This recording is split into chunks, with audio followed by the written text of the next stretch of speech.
You are encountering issues with your USB Composite device driver on Windows. Follow these steps to resolve the problem.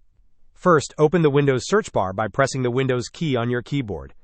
Type in Device Manager, and select the Device Manager application from the search results. Once Device Manager is open, locate and expand the section labeled Universal Serial Bus Controllers. You will see several entries for USB root hubs. Right-click on each USB root hub and select Update Driver. After updating all the USB root hubs, proceed to update the drivers for the USB Composite device and any other listed USB Composite devices by right-clicking on them and selecting Update Driver. Hope this was helpful. Don't forget to like and subscribe if you enjoyed. As always, thanks for watching, and I will see you in the next video.